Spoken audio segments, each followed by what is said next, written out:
welcome back to From the Shed End with myself, T.Dot. Thank you very much for joining me. Now, it's been a couple of days since the last video, so if you haven't done so already, please make sure you subscribe to the channel. Let's get us beyond 300 now. I think we're on 310. Let's try and get 350 before the game tomorrow. So let's get some subscribers out there and liking our videos as well. And if you haven't already, make sure you share this video as well. Share all our videos. But social accounts are down there as well. But we're going to talk about the preview tomorrow, Leeds versus Chelsea. But before we do that, let's talk about some transfer news first of all. And the first one, a big one, Patrick Aubameyang, who has kind of been linked with us over the last couple of weeks, but we've officially put in a bid of 50 million plus Marcos Alonso to obviously help Barcelona, who clearly want Marcos Alonso. Marcos Alonso wants to move to Barcelona, and we need a striker. It sounds like a win-win situation, but it's a massive spanner about to be thrown in the works. Apparently, according to reports, Barcelona don't want Marcos Alonso as part of the deal for Patrick Aubameyang. They want straight up cash. It doesn't really make sense to me because they obviously they can't register KANTE at the moment, which is a massive thing for them. Ironically, the player that we've been chasing for months and months, they can't register. Now, Barcelona, they want cash for Patrick Aubameyang. I don't understand how that works. Does it really make a difference? Because, of course, if they want Marcos Alonso and we're putting him as part of that deal, they're still going to get some money. They'll get 50 million, potentially some more add-ons included into that deal as well, plus Marcos Alonso. So for me, if I was a Barcelona fan or as the Barcelona president, I'll be snatching the hands off of Chelsea for that deal. Massive player in Aubameyang. We know what he can do. Ex-Arsenal player, that normally works out. Go back to Cesc Fabregas, it normally works okay for us. Olivier Giroud, another one.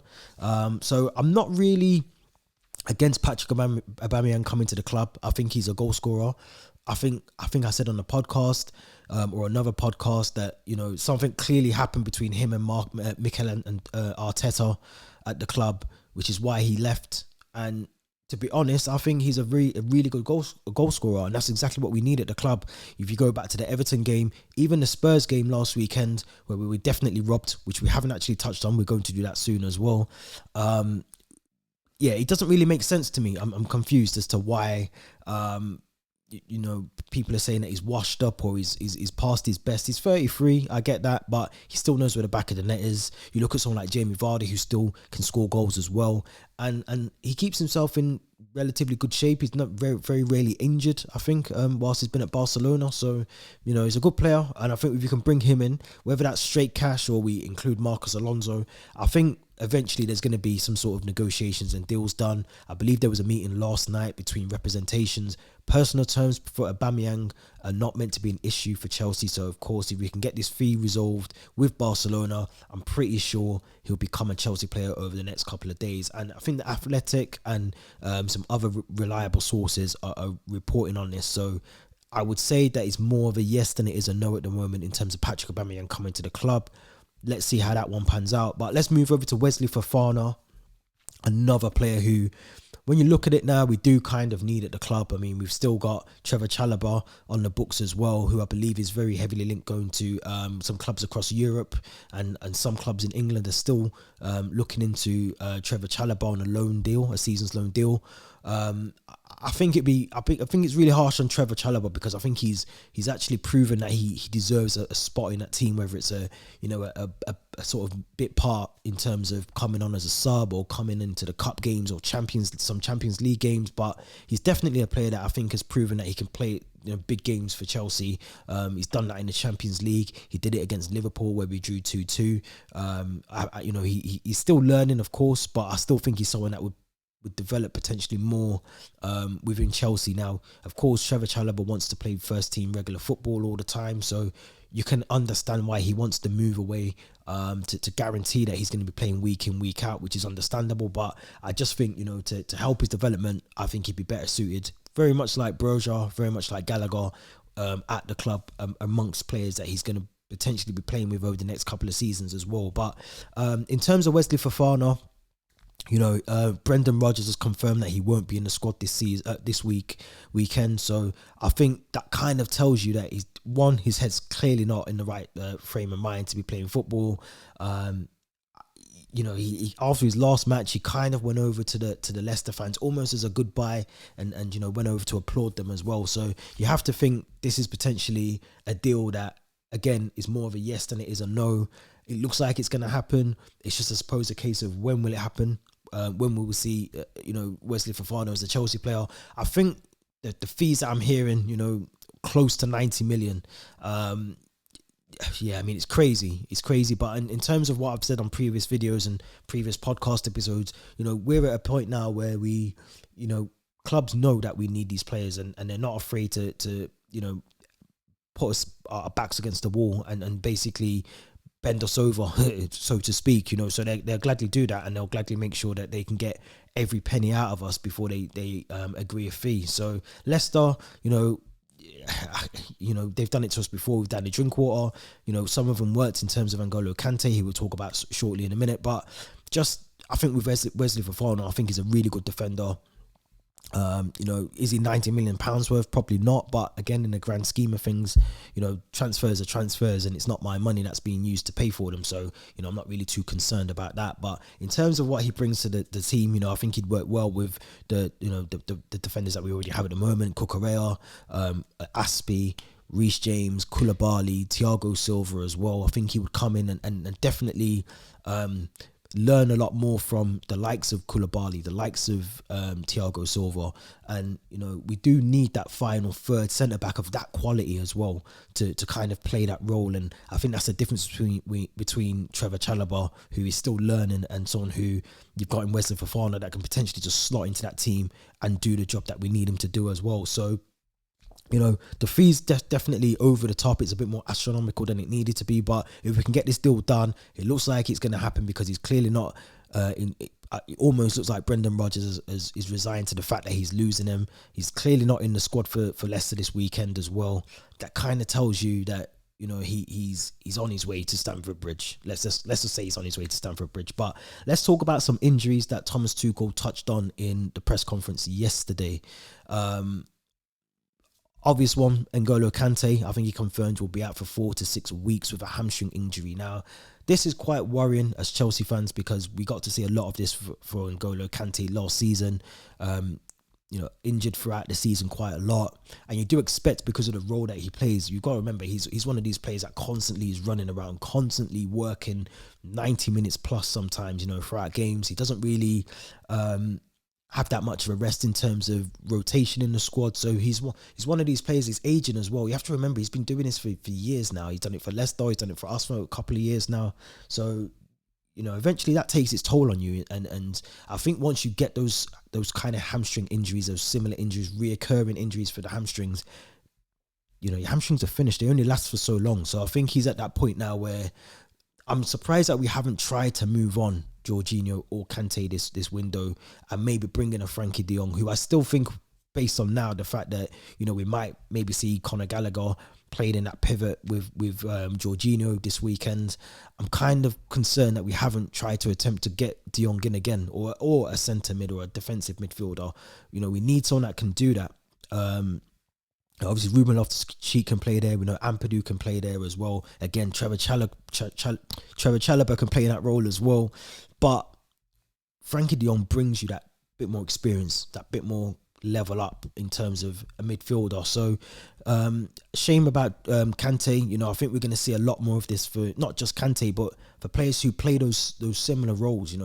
Those roles that they need you to be constantly working constantly non-stop throughout a game, and he's in that role, that position. He's constantly tracking back, working back, doing a lot of defensive work. He's also running forward and being part of that, almost that attacking part of the game as well. So, he's in one of those positions which I think, eventually once your hamstrings go, that's it, they go. And, this recurring injury is something that we're going to see with him. I think now until we either sell him or he retires from football. So I think we need to bring someone in this window. I don't think we can rest on our laurels and just have Gallagher and Jorginho, who also suffered some injuries last season, if you remember as well. We don't want to be in that position again where we're quite, I think we were lucky we had Saul Niguez and some other players, but this is the moment for me. We've got Billy Gilmore, I think, still at the club as well, but we need these players who've played regular football for us. I agree that they should be at the club, but in terms of that level of class that you need to win trophies, or you need to win the league, or you need to try and win the Champions League, you know, you need those players that have been in those big environments, those big experience, you know, have that experience in those big games. And, you know, Frenkie de Jong has those, Jorginho has them, and Kante has them. And if we lose two out of those, you know, two of our main best players, and we don't have Frenkie de Jong to bring into that, it is worrying. It is slightly worrying, but we'll have to see. Maybe we'll go back in for him. I think there's about 10 or 9 days left of the transfer window, so we might actually go back in for Frenkie de Jong. But let's go back to the injury list as well. We've got Christian Pulisic, who has trained but is a massive doubt for the Leeds game as well. Another player that has got recurring injuries. I think it's weird that we still have him on our books. I know Manchester United have been heavily linked with him this week as well. So we'll have to see whether that happens, whether we can potentially move him on. I don't think he's fit enough in terms of he can handle the pressure or the physicality of playing in the Premier League. It's a tough league to play in, and he just doesn't look like he's able to cope with it. You know, one game you'll see Pulisic do something, he might score, do something really well, then he's out for 3 or 4 games, and then he comes back into the team. So he's never really been given a proper chance to play, you know, a full season due to injuries. So it's a shame for him, but you know, we can't be carrying passengers this season. And I think, you know, if Pulisic just isn't one of those players that can hack the Premier League or hack you know, the training mechanisms that Thomas Tuchel and his coaching staff have got in place, then we have to move these players on. We can't have them at the club. So, you know, Pulisic, Kante, Kante 100% is out for tomorrow. Pulisic is a massive doubt. Kovacic has got a knee injury, another midfield player that we talk about on this podcast and on these videos so much. One of arguably our best midfielder last season, but when he's out, you do miss him. He's one of those key players that you need in that team. You know, I felt again we missed him against Spurs last weekend as well. He's one of those players that you definitely need in the club. It's just a given. You need him in the team. He does a lot of running, a lot of battling in that midfield, and when he's not there to do that, it's someone like Kante who has to do that. And again, these are the sort of players that, you know, those impact players that, you know, they get these injuries and then they're out for 3 or 4 weeks, and it's a massive hole in the midfield for us. So, you know, Kovacic being out is a massive one as well. Armando Broja, another one that Thomas Tuchel said is out for tomorrow's game as well. Yeah, I mean, it's unfortunate for him, because this is a perfect time for Broja to try and prove to Thomas Tuchel, prove to Chelsea fans that, you know, he is that number 9 that can potentially lead the line, lead us through in some of these difficult times when we don't have a striker or a proven Premier League goal scorer.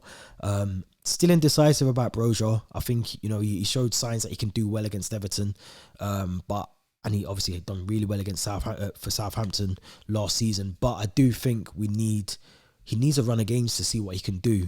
Whether that's on, you know, there's still talk of him potentially going on loan or being sold. If Aubameyang comes in, potentially might see him go on loan. But again, we still need that depth in the squad, and it's whether he wants to stay and try and fight for his place at the club, or does he want to go on loan. But he's definitely out for the Leeds game, which is unfortunate, because I think, you know, Thomas Tuchel potentially would have given him a shout, you know, to try and change something in that front three after the Everton and Spurs game. He might have been in contention to start that game, or at least come on and play a part. So it's going to be interesting, but I want to take it all the way back very, very quickly to the Spurs game. I mean, I finally calmed down, which is probably why I didn't do a video, if we're being honest. But I mean, anyone in the comments, anyone who watches this video, please go back and watch. And I don't want to talk about the game, because I thought we battered Spurs throughout the whole game. We deservedly should have won that game. You know, was impressed with the way that we played, the way that we battled. Ruben Loftus-Cheek coming in, right wing back, hybrid, sort of sitting in the midfield when we have possession of the ball. It worked, and it was exactly what I said in the preview of Mason Mount sitting just behind Kai Havertz and aheemSterling. It worked a treat. It gave Mason Mount options and space and time on the ball. It was everything that we needed, and we were robbed. We were simply robbed by corrupt FA officials and Mike Dean coming out, you know, 4 or 5 days later and saying I should have taken more time to look at the video and blah, blah, blah, and all this rubbish. It's nonsense. It's nonsense. Cucurella's hair is being dragged by Romero. The referee, Anthony Taylor, sees it clear as day. There's no one in his direct vision. He can see that this is happening. He doesn't even give a foul. If he gives the foul, he's got to send him off. It's violent conduct. It's violent conduct. Simple. So how he doesn't give that, I don't know. How Mike Dean sitting in a room does not give that, I don't know. It's crazy to me. I don't see how officials who are top of the league, Premier League officials, are getting basic things wrong. Mistakes can be made as referees. We're all human. But Anthony Taylor, if you're a Chelsea fan, you'll already know this. If you're not a Chelsea fan, just Google Chelsea Anthony Taylor, please, for me. And you'll see all the catalogue of errors that, coincidentally, Anthony Taylor's been in charge of our games.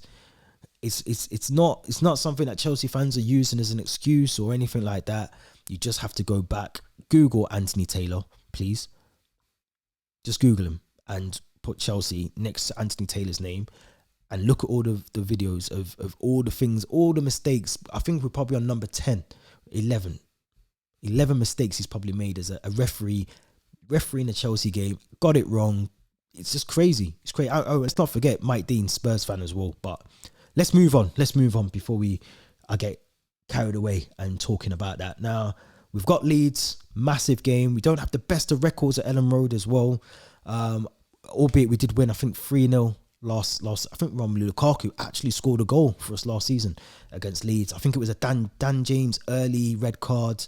I think maybe in the 20th minute, 23rd minute in the game last season. But we don't have a really good record at Ellen Road at all when we played there. It's a tough. I mean, Leeds have started well. I think they're actually above us in the league as it stands at the moment while I'm recording this. So, I mean, if we play like we did against Spurs, I don't really see any concerns. I don't see anything that shouts out to me that we won't win this game. I think we should play more of the same. I really wouldn't change much of that formation that we had against Spurs. I thought it worked really well. Whether we'll see Ruben Loftus-Cheek playing that sort of hybrid role again, I'm not sure. It worked really well. It kind of stopped Spurs from attacking. They weren't sure who to pick up, and it always left us with a man spare off the ball as well, which worked again in our favour. I would do the same, I think, for Leeds. I think Leeds are a team that can cause us problems. Like I said, they've started really well this season as well. But we are Chelsea. We should be winning these games. It doesn't matter who we're playing. We should be going into this with a positive attitude. So I'm going to quickly go through my lineup of who I've chosen and why I've chose them as well. There's not much change, actually. Let's be honest, not much change. This is the team that I've gone for. Very same as what we did against Spurs. I've gone against, the back five, or back three, as you want to call it. I thought Ruben Loftus-Cheek played really, really well in that right wing back position. It did work a bit better, I think, in terms of when Reece James switched over in the second half against Spurs. It did work for us, but I think in a game like this, physical game, we need people that are going to be able to track back and do that. And Ruben Loftus-Cheek done that really well in the Spurs game. I think if we played Cesar Azpilicueta there, I would have a couple of, I would be worried if Cesar Azpilicueta was playing against Leeds, who, like I keep saying, have started really well. We don't have the best of records there, but I would start Ruben Loftus-Cheek in his new role, which seems to be the one that Thomas Tuchel likes to play him in, as a right wing back. I'd have Reece James as right centre back. Koulibaly, of course, I'd play as well with Thiago Silva. And Cucurella, of course, I'd have Cucurella playing as a left wing back as well. So Jorginho, Gallagher is the two that I've got in midfield. I don't really want to see Gallagher playing as a double pivot with Jorginho. I don't think it works. I just don't think it works with them being in that sort of that kind of role together. And if I'm honest, I'd rather play Gallagher where Mason Mount currently is in this team. But it is what it is, and I think this is why I'm saying we need Frenkie de Jong in this team. We need him in the team. We need him to come in and alleviate some of that pressure that, if we lose Jorginho in a game against Leeds, who do you bring on? I suppose is the question I'm asking. Do you put Mason Mount back in midfield? Do you bring on, I don't know, Hakim Ziyech and put him where Mason Mount is? I don't know. So, yeah, we need to try and wrap Jorginho in cotton wool. Hope he gets through this game. The front three, or the kind of, drop Mason Mount back to where he played against Spurs is what I'm basically saying. I put him there. I think he works really well for Spurs. I think it worked, him sitting just behind Kai Havertz and aheemSterling, who I've gone for as my front two. And I think if we play the way that we did against Spurs, I don't really have an issue. I don't really think that we should be going into that game thinking that we can't beat Leeds. This is Leeds United. Respectfully, we are better than them, so I think we should be beating them. And this is the team that I'd go with. I think the only changes, I think if I had to really make changes, I would swap Reece James as right wing back, maybe bring in Aspilicueta at right centre back. But I just worry with Aspi. His legs aren't. As much as a brilliant player, I think, around the game, around the pitch, and he's definitely a massive Chelsea servant. He's a Chelsea great. Let's have it right. I just think it's a shame because I hate playing Reece James as a right centre back. But until we bring in a Wesley Fofana, there's no real other option. Maybe you do put Cucurella as a centre back and then bring in Ben Chilwell. Those are the options that we have. But I think if we have Wesley Fofana coming into the team, the two transfers that I've spoken about, Wesley Fofana, Frenkie de Jong, it takes away all those issues because you can bring in Fofana as a centre back and you can put de Jong straight into midfield. So I think at the moment, I understand that Tuchel is kind of having to use players that in a position that he necessarily wouldn't want to do that, with Reece James and maybe Cucurella if he has to come into that centre back as a back three. But that's the team I'd go with. And, gives me confidence that we can hopefully go on and win that game. We need to win it. I think Tottenham have just won earlier on today. Arsenal obviously playing later on as well. Big game on Monday against Liverpool and United. So yeah, we've got to win. We've got to win the game. Keep the momentum going forward in terms of trying to stay on top of the league and not drop down to where the likes of Manchester United or even Liverpool are at the moment as well. So almost a relegation battle between them two. But I'm going to go for my prediction. I'm going to say 2-1.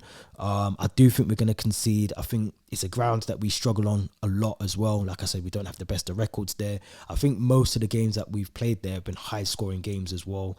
And I do feel that there's very much lapses in concentration in Mendy, which we've seen over the past two games already. So I do think they'll score. I think Leeds will definitely get a goal. But my goal scorers I'm going to say aheemSterling, who I thought was really good against Tottenham, as I've said, and unlucky not to score against Everton as well. I backed him last week to try and score as well.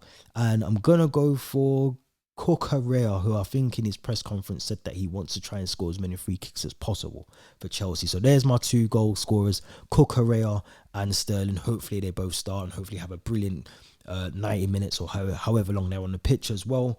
But give me your thoughts as well in the comments. Let me know what you think.